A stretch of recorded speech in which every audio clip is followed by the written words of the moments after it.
गुलाब का कोई भी नाम रख दिया जाए मगर पहचान तो खुशबू से ही हो जाती है।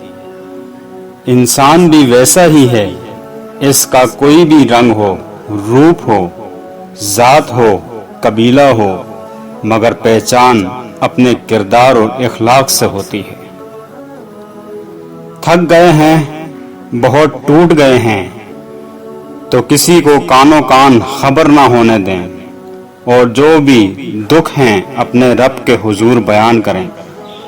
टूटे दिल और आंसुओं की कदर सिर्फ आपका रब करता है, बाकी तो सब तमाशाई हैं।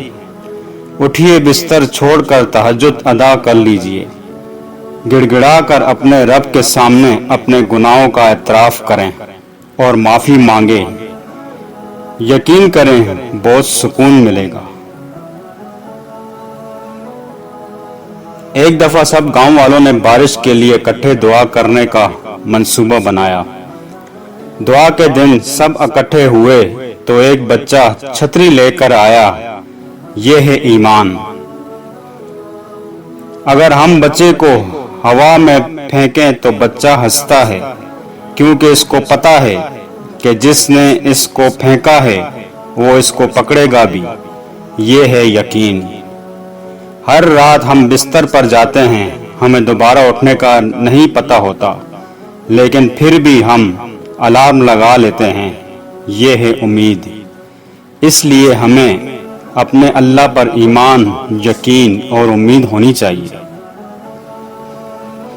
कब्रिस्तान दुनिया की वाहिद इंटरनेशनल हाउसिंग सोसाइटी है जिसमें आपको 2 गज का प्लाट बगैर तरक्याती कामों के मिलता है, जहां हर फर्द को अपने प्लाट में रोशनी, कुशादगी, खुशबूदार हवाओं और बागात वगैरह का इंतजाम पहले से खुद करके आना पड़ता है। लिहाजा क्या ही अच्छा हो कि जब मैं और आप अपने मुस्तकिल घरों में जाएं तो सारे इंतजामात पहले से मुकम्मल हों, और कमी हो तो सिर्फ मेरी और आपकी आमद की। अल्लाह हम सब की इस आने वाली मंजिल को आसान बनाए। आमीन। दुआ कबूल होने में देर नहीं लगती। आए एक मुश्तरका दुआ करते हैं।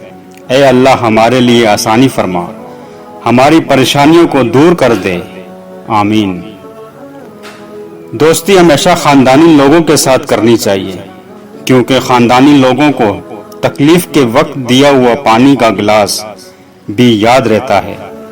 बेनस्ल लोगों को दिया हुआ खून भी याद नहीं रहता। क्या होगा तेरी दीद की लज्जत का आलम, दीवानों ने अब तक तो तेरा नाम सुना है।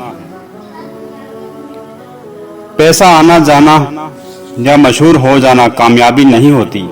5 वक्त की नमाज पढ़ना और अपने रब की करीब हो जाना कामयाबी है। जिसने भी मार्फत इलाही या कोई और खजाना पाया वो फकीर से नहीं बल्कि फिक्र से पाया, और फिक्र ही को अपना रफीक बनाया। या अल्लाह मैं खुश हूँ तेरी रजा पर, तेरे फैसलों पर। जो तू चाहे वो ही अता कर देगा, मगर मुझे सब्र दे, हिम्मत दे, हौसले बुलंद रख, मुझे कमजोर न कर, मुझे बख्श दे। जानवर ज़िबा करना सुन्नत इब्राहिमी है, और नफरतों को ज़िबा करना सुन्नत रसूल सल्लल्लाहु अलैहि वसल्लम है।